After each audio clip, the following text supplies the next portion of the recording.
Yo, what is up, guys? This is Troy D from the Troy D 24/7 Mall channel, your source for on point and no hype reviews. We are back at it, everybody. We are back with another fragrance review right here, guys. And today I'm going to review a Roja Parfums release that is not new. No, it is not Isola Sol. Yes, I will be getting that soon, guys. But today I will be reviewing a fragrance that is not really known that much, in my opinion. It's not really reviewed, but to me, I was personally hyped when this released. And finally, I got my hands on this. I cannot wait to tell you guys about this Roja Parfums fragrance. Now, before I continue, please do not forget to like and subscribe, guys, okay? Liking, subscribing, and watching the ads is a great big deal to this channel, especially that we are headed towards 21,000 subscribers.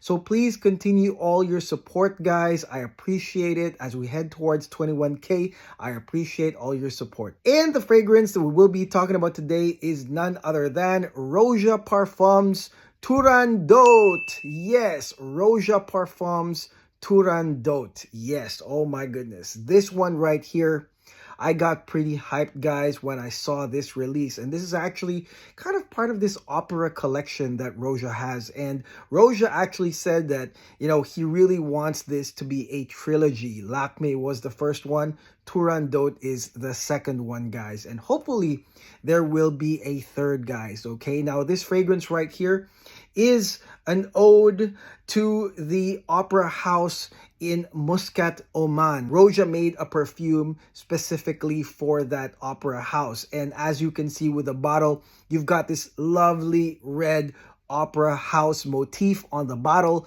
much like Lakme. And to me, when I saw the notes on paper when this released, I was just like, man, I cannot wait to try this. And of course, as always, this was hyped when it released and it was snatched up by a lot of people and it was gone. And I was just like, well, that's it, guys. Okay, and so that was 2022. Fast forward to 2024.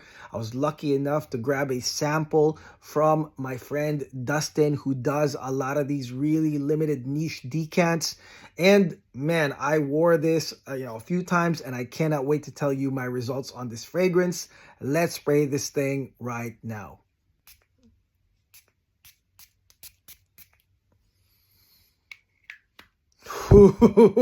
Yeah. Okay, guys, now let's talk about Roja Parfums Turandot. Again, this is his ode to, well, the opera in general, as well as the Royal Opera House of Muscat, Oman, guys. And man, what can I say?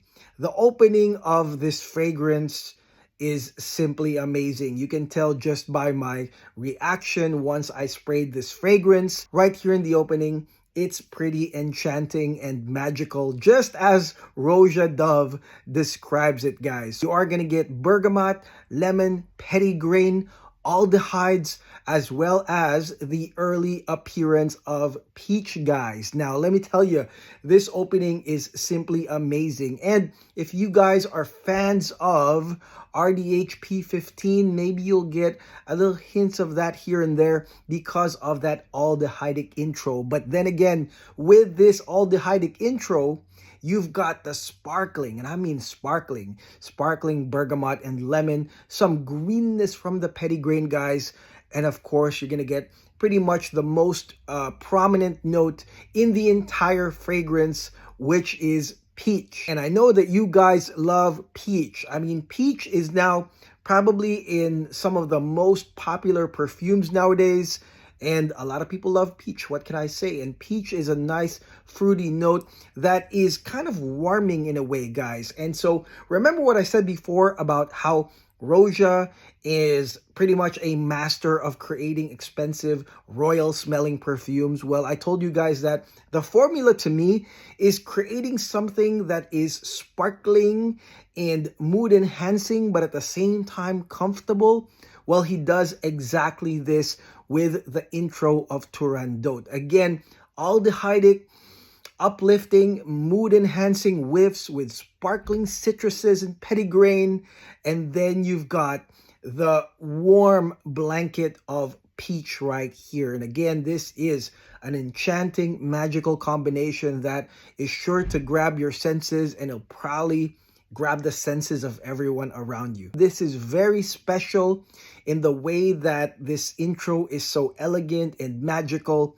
But, you know, this is really his specialty, I can say. Roja, he makes perfumes that are expensive, but they are expensive smelling though. You know what I mean, guys? I mean, there are other fragrances out there that are priced a certain way, but you know, is it really justified? Does it smell really expensive? Not really. And you know, Louis Vuitton, LV is one of them, guys. But Roja does it differently. I mean, yes, he charges a premium for these fragrances, but once you smell them though, I mean, whether or not you have $1 million, it really does smell like $1 million right here. And you can tell the magic here. This is really the ode to melody and the opera because of just all these combinations right here. Aldehydes, citruses, sparkling citruses, and that warming blanket of peach right here. Truly an amazing opening. Now, if you thought the intro was amazing, well, the mid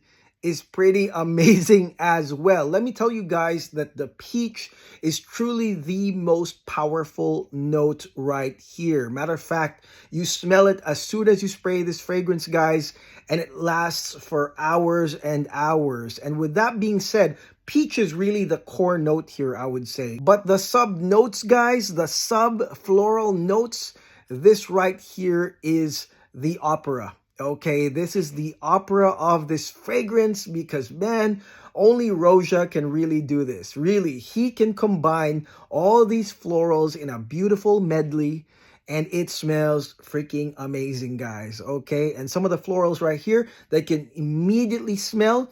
You've got magnolia, that citrusy magnolia tinge. You've got jasmine. You've got orange blossom. These are all uplifting white floral balancers here. But then you are also going to get ilang ilang, which Roja loves placing into his fragrances. It's kind of like that opulent floral, that yellow floral ilang, as well as some rose, guys. And the rose is the one that is not the balancer. It actually mixes in with that peach for that comforting combination, guys. And let me tell you guys, this mid is the bomb. Okay, I mean, for me, let's talk about sensation. It's like a 10 out of 10, okay? For the wearer, it's a 10 out of 10. It's magical, enchanting. It's super high-end and opulent.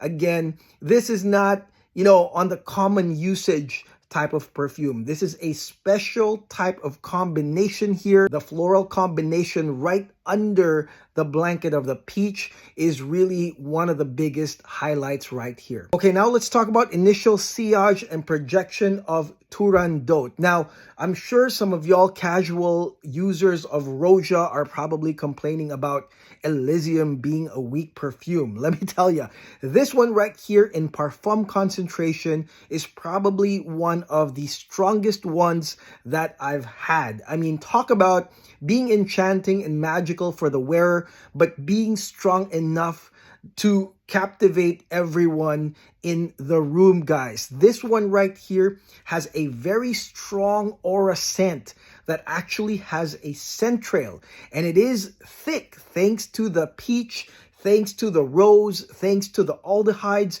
It is thick enough that you really feel the thick concentration of this fragrance. Everyone, I mean, unless they're nose blind, I mean, everyone will notice you. This is one of those where you walk into a room and you might possibly get the attention of everyone around you in a very nice way, in a very enchanting way, okay, with this fragrance right here. Now, on top of all of that, guys, having this combination of uplifting aldehydes, sparkling citruses, and then that peach gradient, that peach blanket with that incredible floral opulent medley.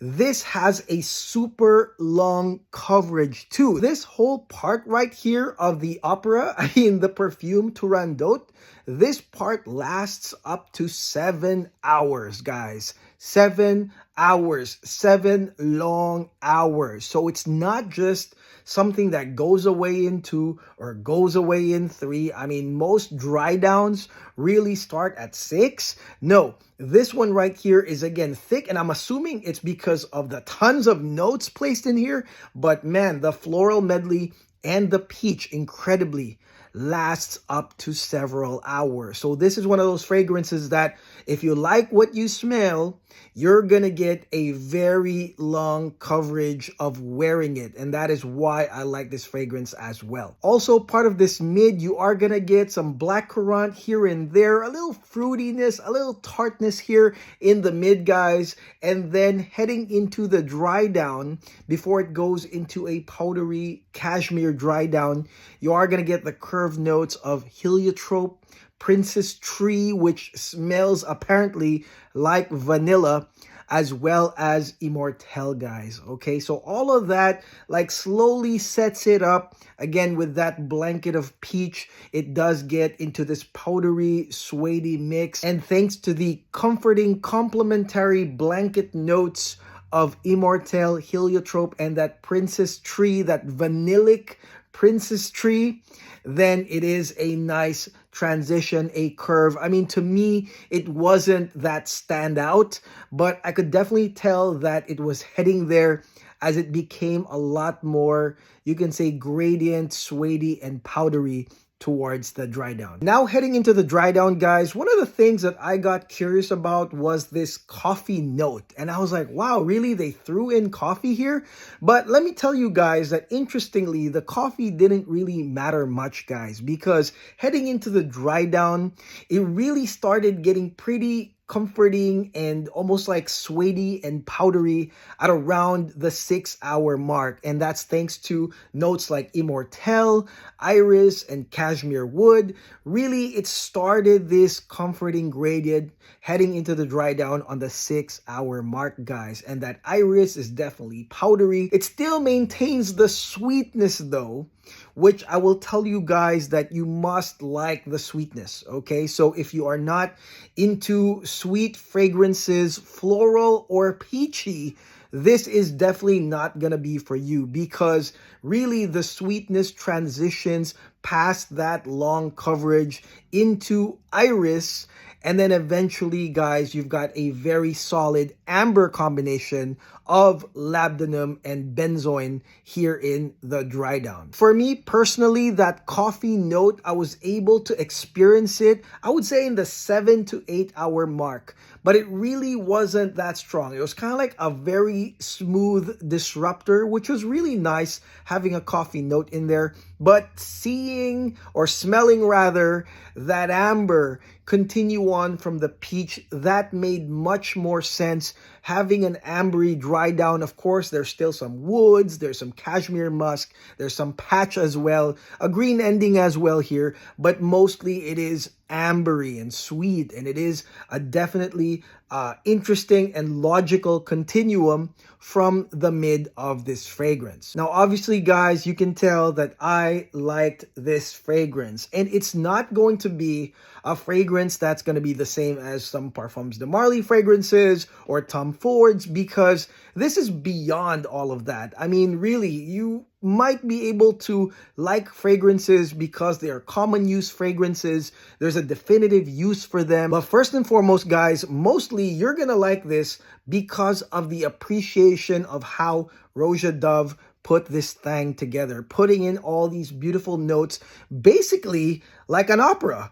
you know, as a symphony of notes here in this fragrance, as well as that very royal, opulent, elegant nature that it gives you the moment you spray it. And if you guys are fans of RDHP 15 or even Pico Valladama, I think you might like this fragrance right here. It is definitely, I would say, a unisex fragrance, and it's possibly even leaning femme. To me, like, as I've smelled it, I was saying like, man, this might be like a hidden gem fragrance that not many people are used to or know. So definitely you can have this as your, back pocket hidden gem royal opulent fragrance, because that's really what it does.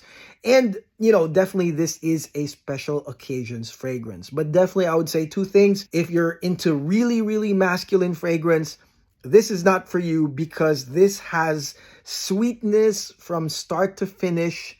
And yeah, if you're not into sweet fragrances as well, then this will not be for you. But if you're into artsy compositions of fragrances that are just simply elegant and amazing Roja Dove style, and you like unisex fragrances, definitely I would say try Turandot. Okay, try this for sure, guys. Now, let's talk about longevity, guys. This fragrance to me was pretty consistent. It ended at the 11-hour mark, with little whiffs here and there past 11, guys. But for me, significant scent was 11 hours. Again, several hours of the coverage from start to mid, enjoying that aldehydic start with peach being the core, all the way into that opulent, really complex floral medley before it became kind of like this powdery iris amber dry down with a little bit of coffee, guys. Okay, total performance 11 hours. Now, weather-wise, I would say that this is an autumn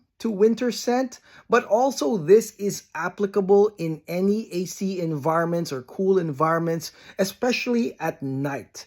Kind of like a royal opera. If you're going to the opera or any elegant event, red carpet anywhere, I feel like this is such a red carpet fragrance to wear, guys. And if you look at the cost, yes, it is $500 something, $580. I think through Harrods, guys. But let me tell you guys, number one, again, this one here is $580, but once you smell it, it does smell like it's $580, okay? You don't feel gypped by buying something like this, because it really does smell its price. And also, it is 100 ml for the bottle, so it's gonna last you a really, really long time. Now, if you just want to test this, I got this again from my friend Dustin, and I will link his entire list below of really limited and expensive niche decants for y'all to try for a fraction of the cost. So again, I want to thank Dustin for sending this amazing Turandot sample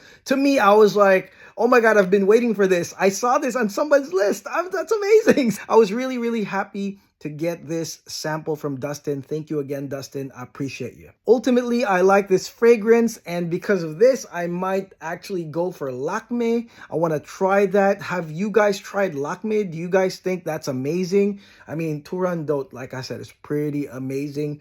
Good job, Roja Dove, yet again, for creating this. Well, I can say it's a masterpiece, honestly, guys. It might not be for everyone, especially those that are into common use fragrances, masculine fragrances, and all of that. This might not be for you, but again, for those that are appreciative of perfume artistry, this is pretty much at the top of all of that with the creation of Turandot right here. Let me know in the comments below what you think of this fragrance, guys. For those that have tested this fragrance, I want to know if you're a guy or you're a girl, or what did you think? I mean, is this leaning femme? Because to me, it's kind of leaning femme, but it is, to me, very, very unisex. Let me know in the comments below what you think. And again, thank you very much for watching, guys. I'll see you guys on the next video. Please do not forget to like and subscribe. God bless. Take care. Peace.